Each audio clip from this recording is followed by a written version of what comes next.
Complex. Kopiko Supremo, purong kape. Alright, mga kapsat, wait lang. Nakaharang pa. Recommend. Diba? Ang sinasabi lang niya is more on technicalities. Teka lang. Orny, wait Diba? lang. Wala siya doon sa pinaka-issue na binabato sa kanya. Considering that none of Asan yung kwan nito? Replay dito. Teka lang. the impeachment complaints is anchored on the recital of which could be appropriately answered by the Vice President, this committee lacks the required foundation upon which to base any determination. Okay, mga kapsat. Nandito tayo kay Attorney Claire. Tingnan po natin ang version ni Attorney Claire dito sa sagot ni Sara Duterte. Here we go. Si Attorney Michael Powa, tinukoy nila sa kanilang sagot ang mga issues sa due process at umano'y double standards sa pagtrato ng House Justice Committees. Oo, bakit sinabi yung double standard mga clear? Ha, wait lang.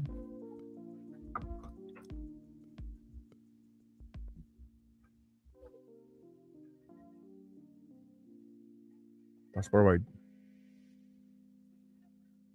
Inisip nyo. May tumawag. So, okay? So, sinabi niya may double standard dito kasi kino-compare niya yung naging hearing sa issue kay Pangulo at yung sa kanya. Diba? Pero mga ka-clear, ito diba sa due process. Pero hindi ba, inisa-isa yung mga issues sa kanya. Inisa-isa. Dito. Di ba nagkaroon ng mahabang pagdidiskusyon, nandiyan dyan si Suntay. hanggang sa nagkaroon pa ng issue tungkol sa kay Ann Curtis, nandiyan dyan din si, although bumoto na may substance, no? Ang complaint, itong si Congressman Rufus Rodriguez. At Rufus, ano ang ni Rufus? Nakalimutan ko na. Ha? Kaya na nakalimutan. Rodriguez. Si Rufus Rodriguez. Yan. Okay? So, pakinggan natin. Bilisan natin. Sa impeachment complaints laban sa bise. Hindi raw naging patas ang komite kung ikukumpara ito sa pagbabasura nila sa impeachment complaints laban kay Pangulong Bongbong Marcos. O, tignan mo, di ba? Git. Hindi mo kailangan i-compare. Bakit? Ibig sabihin, Sir Leonardo, kinumpare pala niya yung impeachment niya kay BBM. Na unfair daw. Oh, Diyos ko Lord. Simple dito sa iyo eh. Di ba? Saka mga ka-clear, paano niya makukompare yun? Eh yung pagbabanta niya at pagmumura niya at pagbabanta niya sa buhay ni Pangulong Marcos Jr. at ni First Lady at ni dating Speaker, Kitang-kita. may ebidensya yun eh. Tama. Di ba? Yung 15 million na nawawala sa AFP. AFP. certificate. Pero yung ebidensya yun eh. Tama. Yung kay Pangulo tungkol sa mga ini-issue nyo na paggamit ng illegal na droga, Chismis. wala kayong ebidensya. Kayo, ang tatay nyo, ang umaming gumagamit. Yun lang. Di ba? Yun eh. So how can you compare it with the hearing conducted for the impeachment complaints against President Marcos Jr.? Di ba? They could not even produce evidence. Kahit nga sila irise, sabi mahina. Mahina. Di ba? Sa'yo, meron kasi. Meron sila mga hawak. At you cannot deny yung pagbabanta mo sa buhay ng Pangulo. Tama. Di ba? So, May gusto ebidensya. nga mangyari, i-dismiss din kamukha nung kay Pangulo. Ay, kay Pangulo nga, walang ebidensya. Sa'yo, meron sila pinapakita. Sang katutak. Wala rin daw katotohanan ang mga argumento sa dalawang reklamo laban sa bise na una nang idineklarang sufficient in form and substance. Wala pong naging ultimate facts, no? Yung mga nilalaman ng complaint. Ultimate facts. Mga ka-clear.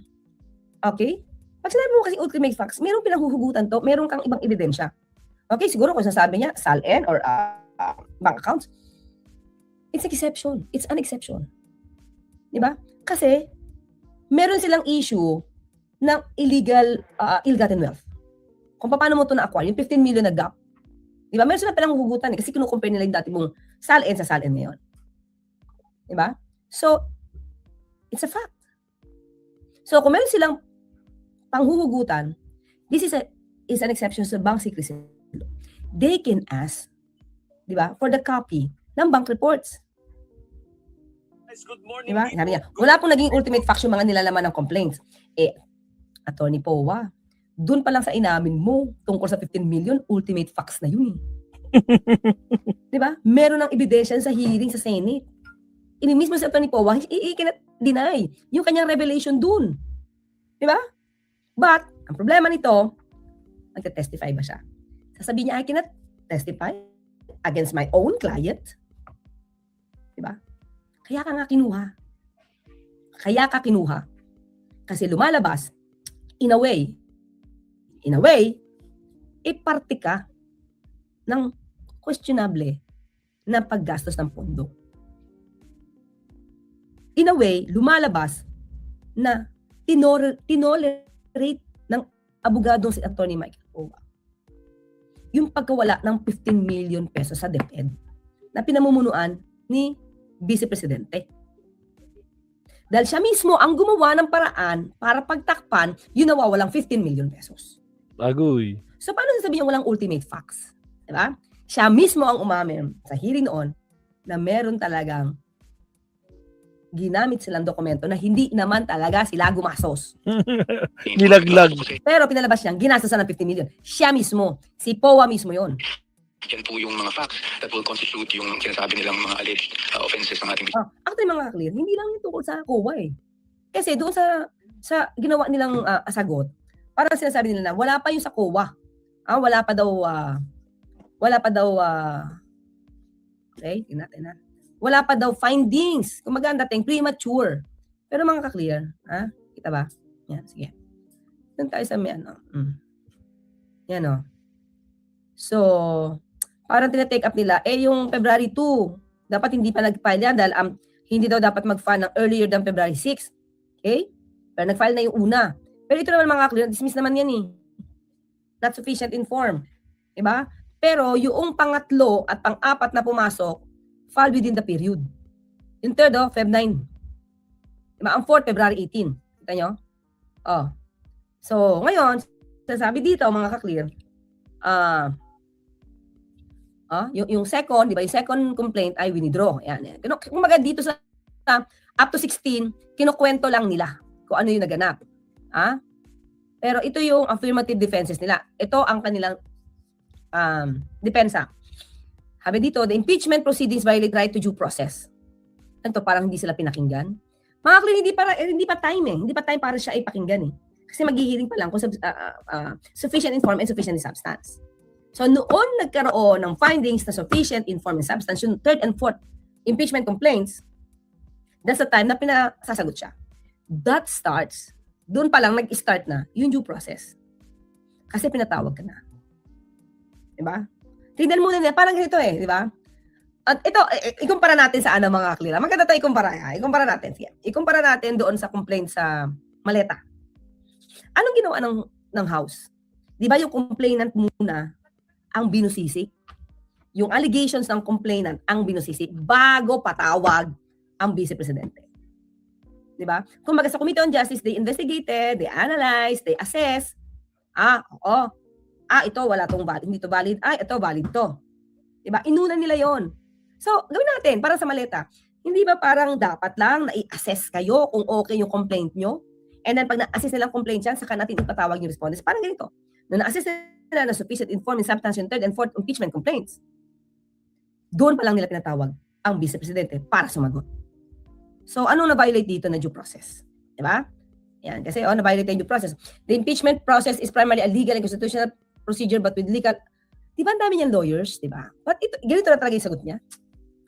It may be sui generis, but it's not a purely political proceedings. This means that the Bill of Rights, especially the due process clause and the right to speedy disposition of case applies to the entire impeachment process. Okay, nangangaral lang siya dyan, pero hindi pa niya nababanggit bakit walang due process. In relation to the due process includes an inquiry whether the government has sufficient justification for depriving a person of life liberty. Kaya nga nagkaroon ng hearing, di ba? Pinagdesisyonan, nagdesisyon naman. So, mayroong proper inquiry. Di ba? Among themselves. Notwithstanding these doctrinal precepts, were already explained by the Supreme Court prior to the deliberations of the impeachment complaints against the Vice President. This committee failed to observe the basic tenets of fair play and due process. Saan kaya ito papasok yung fair play and due process?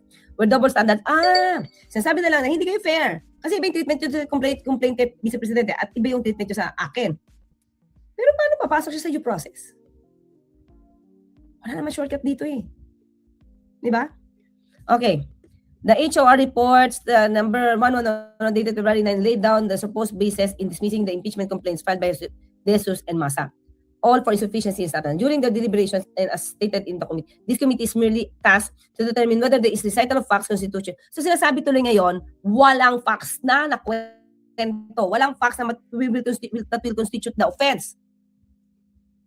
So ibig sabihin, yung nawawala 15 million, na inamin, na fake ang resibo, di ba? Yung video, napapatay ka, hindi siya part ng recital of facts. Di ba? Na magko-constitute or mag-aalamin, determine ng jurisdiction ng committee. Di ba? Medyo malabo para sabihin no due process. In dismissing the impeachment complaints against the President, this committee went beyond four corners of the complaint and relied on extraneous considerations that are irrelevant in determining. Timo, ikino-compare niya kung paano daw tinakil sa hearing sa Presidente. When in fact, dapat magko-concentrate siya sa sarili niyang depensa. Parang si Kaufman din, ano? Instead na mag-concentrate ka sa depensa mo, you denying the accusations, pinupukol mo na naman kay Pangulong Marcos Jr. So gusto niya palabasin dito, pinupolitika lang siya. So parang dapat balawaliin na yung pagbabanta niya sa buhay, dapat baliwalain na yung tungkol sa fake na AFP certificate, kasi hindi ganyan yung treatment niya sa complaint ni Presidente. Why will you compare when you have your own impeachment complaints to answer for or to answer to? Diba? Bakit ka magdudwell doon sa paano nilang hiniring yung sa Presidente? Diba? Oh. Yan. In its deliberation, the Sabala, diba? And Cabrera complains, this committee disregarded the petition for review in Senate Duterte versus Nilda Plaras docketed as COA. Okay. Number. Before the commission on audit. Commission proper, notwithstanding that the subject of the appeal is notice of disallowance involving the same confidential funds that constitute the principal basis of the accusation therein. Significantly, the matter remains pending and unresolved. So, ibig sabihin, yung tungkol sa confidential funds ko, hindi pa naman tapos pag-desisyon na ng COA eh.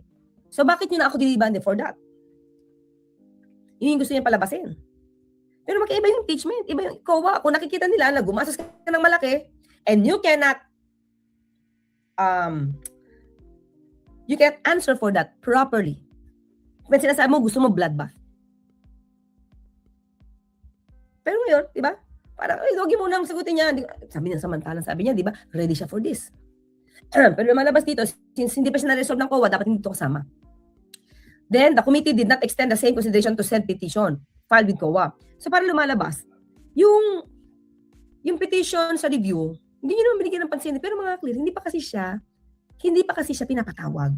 So, yung mga depensa niya, hindi pa nadidinig. This is the right time pala na makita ang kanyang depensa. Kaya parang, para sabihin na, hindi nyo tinignan yung petition namin, yung appeal namin sa COA. Patungkol sa confidential funds.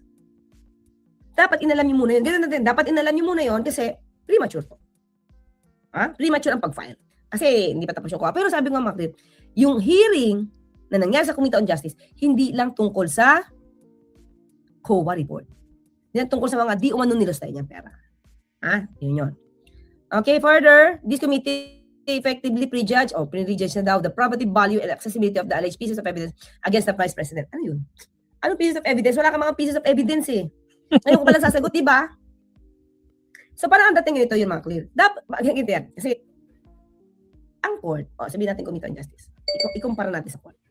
Ang court, kahit meron kang news, kung di mo yan i-allege sa sarili mong pleading, wala silang pakialam sa news. Diba? Silang pakialam dyan. So, dito kasi lumalabas is, hindi nyo man lang inalam na meron akong pending appeal sa COA at hindi pa yung tapos. So, dapat hindi nyo ako tinatanong tungkol sa funds kasi hindi pa tapos yung findings nila doon. Mga ka-clear, tama lang itong ilagay sa answer. Hindi mo ipipresume yung court o yung investigating officer na alam lahat yung ginawa mong apila. You have to prove that. Diba? So, para sabihin na, hindi, double standard kayo, hindi nyo man lang inalam na itong petition for COA ay pending pa. Hindi po obligasyon yun. Tama. Ikaw ang magpo-produce ng... Hindi trabaho ng house yan. Okay, ayan nga. Such a pronouncement prematurely assumes the existence, authenticity, and credibility of purported materials relied on by the complainants. Diba? Kaya nga magkakaroon ng hearing, mga ka-clear. Kaya na siya bibigyan ng chance and that's part of due process. Pasagutin ka. Diba? Pero doon pa lang, ayaw mo na sumagot eh. By treating the allegations against the President as established truth, even before trial begins, this committee has prematurely evaluated. Wala nga nangyaring trial kay Pangulong Marcos Jr., doon lang si committee. Same naman sila eh. Same sila. Kaya lang ito mga ka-clear, mangyayari kay VP Sara, didinggin to ng Committee on Justice. So, dinig. Pagka, tapos na sila, then that's the time na boboto, no? Ang mga miyembro sa House, kung ito ba ay dapat nang i-hearing sa Senado, na? At gagawa sila ng articles of impeachment. Doon pa lang, pero ngayon, hearing pa lang to. Ipoprove niya pa lang na walang basihan para siya ma-impeach. And that's part of due process. O ito pa. In addition, Mil A. Madriaga's alleged affidavit insofar as it claims that the Vice President allegedly conspired with certain individuals to distribute money seems to have been treated a gospel truth. Kaya nga, hindi na, it's like this mga kaklir. Ito nangyayari, ikumpara natin sa preliminary investigation sa Fiscal's Office kapag nagpapal ka ng criminal case. So, yung mga witnesses na yung affidavit, let's say, naka-attach sa complaint, hindi ibig sabihin no, na porket sinabi ng Fiscal's Office, ikumpara natin yung ombudsman, yung House of Representatives parang fiscal. So, pag sinabi ng fiscal, I am recommending for the filing of this case because of the existence of probable cause. Pero hindi na kayo niyan, reasonable certainty of conviction na. Okay, so halimbawa ganon. Pagdating sa hearing sa court, hindi naman sinabi ng fiscal na totoo to. Sinabi niya lang may probability na totoo to, na dapat ngayon isang pa sa court at madinig ng korte yung lahat na ebidensya. So dito, para sasabi niya, tinanggap na daw as gospel truth. Hindi po. Kailangan lang siya ng ebidensya. Kailangan lang siya yung dokumento niya, yung affidavit na yon. At doon, babase after. Kasi ipipresent pa tong si Madriaga, mga ka-clear. So ibig sabihin, yung sinasabi ni Madriaga, hanggat hindi nako-cross-examine, magiging walang value yan sa court. So ito, syempre, probable cause pa lang eh. Notably, while Madriaga makes sweeping allegations in his prompted affidavit, he failed to support his claim with a shred of evidence. Okay? Otherwise, the entire impeachment proceedings are rendered void for being marred with substantial violence of this elementary constitutional. Hindi. Magkakahiling pa. Papakinggan siya, kaya nga siya pinapasagot. Hindi pa yan lahat naniniwalaan. Sinabi lang na may sufficient inform and substance na dapat i-hearing at dapat mapakinggan ang Vice Presidente. Pwede niya itong i-deny lahat. No ultimate facts daw. In any case, even if this committee disregards a patent constitutional violation in this case, the impeachment complaints must still be dismissed. It is a basic that the complaint must state only ultimate facts. Yung pag, ultimate facts yun na. Yung pag, babantaan mo sa buhay. The assumption of truth, commonly known as hypothetical admission of truth accorded under the test, does not cover the allegations pleaded in the complaint. Only ultimate facts or those facts which the expected evidence will support are considered for purposes of this. No, mga clear. Kasi tingin ko, iniiwasan niya dito, tingin ko lang yung SALN, income tax return, bank accounts. diba? Yun mga clear, talagang pwedeng kunin ng nagre-request for the impeachment case. Kasi impeachment complaint ito. Ombudsman. Diba? That is exception. Ulitin natin, diba? Here, neither the two impeachment complaints allege the essential or ultimate facts necessary to... Very general yung kanilang ano. Wala silang in-offer na this is not true, yung pagbabanta sa buhay, hindi yan totoo, AI lang yan. Wala siyang ganon. Diba? Ang sinasabi lang niya is more on technicalities. Diba? Wala siya doon sa pinaka-issue na binabato sa kanya. Considering that none of the impeachment complaints is anchored on the recital of facts which could be appropriately answered by the Vice President, this committee lacks the required foundation upon which to base any determination of their substance constituting the alleged impeachable offenses. Kaya ito may ad cautela, mga clear, baka tumakbo sa Supreme Court. In this case, the accusations against the VP is set out in the impeachment complaint consistently in disregard of their cardinal safeguards. The alleged violation falls short of the gravity required to amount of betrayal public trust. Granted, graft and corruption and or bribery culpable violation of the Constitution. Okay? Very general kanya mga sagot. Okay? Moreover, it's an elementary principle that mere allegation is not evidence and is not equivalent proof. Similarly, charges based on mere suspicion and speculation likewise cannot be given credence. Mga clear, hindi lang, pinag-usapan natin dito, hindi lang yung tungkol sa pera ng confidential funds, confi funds, na sabi under COA. Marami to. Diba? Complainants impute on the Harangan tayo. Again, sa mga bagong pasok, huwag po kalimutan mag-like and subscribe. Bakit ka tumutunog? Uy, wait lang. Wait.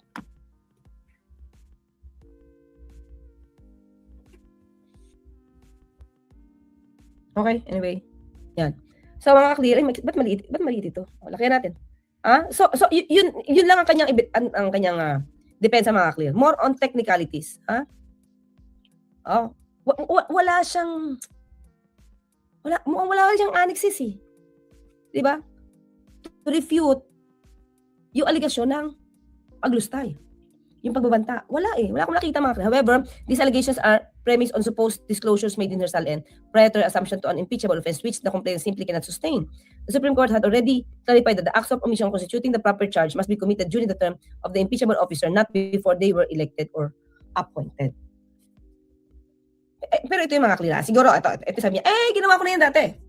Sorry, hindi pa naman niya inamin na ginawa niya dati. Assume natin. Kung totoo man to, yung mga ginawa ko before, no, hindi pa ako impeachable officer, hindi pa ako vice president, hindi dapat dito kasama. Pero ang tanong dito mga clear, ito yung tanong dito. Okay? Kung ikaw ay nagnakaw noon, kung ikaw ay tumanggap ng mga pondo mula sa drug kings, mga drug lords, kung tumanggap ka dyan during your campaign, diba? During the campaign, ang tanong, nagnakaw ka na dati, nakipagsabuatan ka pa sa drug lords, fit ka ba? Fit ka ba na mamuno? Paano malalaman namin na hindi ka na magnanakaw? Yun eh. Paano namin malalaman hindi ka na makikipag-deal sa drug lord? Yon, di ba? So, doon ko nakikita kung bakit yan hinahanap. Kasi, umamin na yung tatay niyang nagnakaw. At, kung nagnakaw ang tatay niya, mukhang public officer na rin si Bibi Sara at the time. So, kung kaya niyong magnakaw, yun lang mga kaya, kung. Hindi ko sasabihin na nagnakaw na siya. Kung kaya niyong magnakaw, kaya makipag-deal sa drug lord, kahit kayo ay public officers na. Kahit presidente pa yung tatay mo dati. Well, anyway, hindi issue to sa tatay niya. But, makako-correlate eh. Okay? Ito pa. Nung sinasabing ikaw ay may pondong ganito, ganyan. At itinanggi mo na ikaw ay vice president, when lumabas pala, totoo na mayroon kang pondong ganito kalaki. Naggaling sa nakaw. Halimbawa, tapos tinanggi mo nung vice president ka pa. Tanong ka. Hindi ba siya related? Kasi nagsinungaling ka eh. Nagsinungaling ka tungkol sa iyong pagnanakaw. Matatawag ba siya na breach or betrayal of public trust? So, hindi ko alam kung gano'n nila i-connect ito mga ka-clear. Ha? Kasi sabi niya dito, kung ginawa ko yan nung nakaraan pa, kung nagnakaw man ako nung mayor pa ako, hindi pa ako vice mayor noon, ay vice president noon. So, hindi niyo ako pwede ma-impeach sa pagnanakaw ko noon. Diba? Ganun yung gustong palabasin dito, VP Sara. So, yung mga SALN ko noon, hindi siya related sa pagiging vice president ko ngayon. Diba? Pero mga ka-clear, kung yung pondong yan ay napakinabangan mo na ikaw yung public officer. Diba? At hindi mo inamin na ikaw yung nagnakaw. Inisip ko ito, ngayon lang. Baka yung tatay niya kaya umamin. Baka kaya umamin na nagnakaw siya, hindi na siya matanong. Nung ko pa yung ninakaw tapos na inamin ko naman as presidente. Wala na akong betrayal of public trust kasi inamin ko naman nagnakaw. Diba? Inamin naman niya na nagnakaw siya. So wala na akong betrayal of public trust kasi I was honest. So, ilaro natin yun pag-aralan natin yun. Kung ikaw ay nagnakaw nung ikaw ay mayor pa, vice mayor ulit, mayor, at nakinabang ka sa pondo ng bayan. Kung vice president ka, impeachable officer ka na. Aaminin mo ba? Nagnakaw ako noon ngayon hindi na. Halimbawa, so naging honest siya. Hindi niya binitray yung public trust kasi nag-honest siya. So, kasi hindi na siya nagnakaw nung siya vice president. Diba? Matino na siya. So, Hindi ako nag-betray ng public trust, ha? Kasi inamin ko naman, nagnakaw siya. O, sabi niya, ang mangyayari dyan, hindi na siya masasapa ng betrayal of public trust kasi inamin niya, nagnakaw na siya. Naging honest na siya. Diba? Inisip ko tuloy ngayon. Pwede ba yun? Kaya ba ganun yung ginawa ng tatay niya? Mami siya, ay marami akong ninakaw, sabi niya. Marami naman siyang ninakaw, kaya naubos na. Diba? So, hindi ko kayo niloko, ha? Inamin ko naman, eh. Oh. Kasi si Pipi Sara, hindi niya inamin. Sabi nga niya, hindi ba, ito pa sabi niya, ang sabi niya, hindi nag-i-exist yung bank accounts na yon sa interview. Oh, pero kung nag-exist yung bank accounts na yon, ito mga clear, kung nag-i-exist yung bank accounts na yon at makikita, kahit na ito pa ay siya yung mayor, vice mayor, kasi tinanggi niya yan eh. At that time na siya yung vice president. Kung tinanggi niya yan, tinanggi niya nagnakaw siya, tinanggi niya yung existing ng bank accounts, pero lumitaw na meron. Oh, pero bank accounts yun ha, mga pera yun nung bago pa siya naging vice president. Betrayal of public trust ba yun? Mabigat ba yung sitwasyon? Mabigat ba yung akusasyon? Sabi niya, hindi, nagsinungaling lang naman ako eh. Na meron akong ninakaw eh. Di ba? Nagsinungaling lang ako, totoo niya, may ninakaw ako, pero nagsinungaling ako. Kaya sabi niya ganyan, di ba? So, betrayal of public trust ba siya? Di ba? So, isip. Sige, mga clear, isip. Di ba? Kaya, tingin ko tingnan natin doon sa mga nag-file ng complaint ang guluhan niya yon, dalawang kamay, ito, sabi ni OFW na pet lover. Dalawang kamay na nagnakaw noong mayor pa siya, tapos ngayong vice president siya, nagnanakaw na naman, dalawang kamay niya ano yan? So, yung kamay niya na nagnakaw noong mayor siya at vice president siya, magkaiba ba? Magandang punto. Magandang punto. Di ba? Maliban dyan, di ba? Kung, ito mga clear kung lang naman hindi natin siya pinagbibintangan na. Depende yan sa magiging ebidensya. Kung nagnakaw siya noon, diba? Tapos pinasinungalingan niya, niloko niya yung taong bayan. Sinabi niya, walang ganyan bank accounts. Nagtataka nga ako eh. Tapos biglang sumulpot, meron. Diba? Tapos sumulpot din yung pondo na binigay ng drug lord. Wala na. Hindi yan totoo. Game over na. Pakita. So, nung nagsinungaling ka, vice president ka na. No? Nung tinanggi mo yung perang ninakaw, vice president ka na. Hindi ba siya fault? O tingin ko dapat makita to ng angguluhan to ng ganito, ng impeachment, mga lawyers na impeachment. Diba? Kasi baka sabihin nga sabi ng Supreme Court, lahat ng ginawa noon, hindi na yan kasama eh. Pero pinagsinungalingan mo. Siguro mas mabuti pa, hindi siya nagkwento about that. Pero hindi eh. Doon sa isang interview niya, sabi niya, ay, pinuntahan ko nga yung mga banks. Tinanong ko kung existing to. Sabi nila mukhang hindi eh. Nagsinungaling siya doon. Kung makikita, yung lahat na sa listahan ng bank accounts, existing pala. Ang pagsinungaling mo, vice president ka na. Di ba? Oh. I wish Attorney Claire is really part of the prosecution. Di pwede. Nag-analyze lang tayo din ng mga clear, ha? Sabi ko, wala tayong kakampihan dito. Ina-analyze lang natin. So, yun. Marami pa to. Ilang mga page to? Magsina pala. Yun na pala. This claim is fundamentally flawed. The mere existence of a hierarchical relationship does not by itself establish liability under the doctrine of command responsibility. Oh! So, ibig sabihin, mga kung ginawa lahat ng tao mo, hindi siya parte ng doctrine of command responsibility. To hold otherwise would distort the doctrine and reduce it to a presumption of guilt solely based on a position. So, in other words, mga kaklit, kung nagkaroon man na nakawan sa DepEd as a VP o VP, wala siyang kasalanan. He should nonetheless be held, that the Vice President, no direct involvement in the alleged unlawful acts, he should nonetheless be held still liable under the doctrine of command responsibility for the alleged crimes committed by her subordinate. Naku, nilaglag na ibang subordinates, mga kaklir. Nilaglag na yung mga tao niya. Nilaglag na ibang tao niya. Di ba samantalang, sabi niya, mga kaklir, naku, dapat ito malaman ng prosecution. Ang dami niyang interview, di ba sabi niya, ayaw ko na madama yung mga tao ko, ako na lang. Ako na lang, sabi niya gano'n. Ano yun yan? Dinuturo niya na yung subordinates. Mga kaklir. No? Subordinates na, sa 61. Akala ko bloodbath. Yun na nga, attorney. Sabi niya lahat. At ready siya for this investigation. Mukhang hindi pa rin. Takot nga, attorney. Diba? Takot O yan, nga. itinuro na yung subordinates niya, mga kaklir. Public trust should be highly regarded. Sarah needs to take accountability. Maya na siya. Actually, mga kaklir, ito kasi yung point eh. Yung mga tao niya, ayaw niyang papuntahin. May affair sila, may Christmas party sila. Tapos, nung sabi niya, sa isang interview, mga kaklir, nung na-impeach na siya, mabuti na nga na na-impeach siya, sabi niya, buti daw na na-impeach siya dahil hindi na masasama sa gulo ang mga tao niya. Sabi niya yon. I still remember that. Pero, ngayon, nilalaglag niya na. Paano yun? Diba?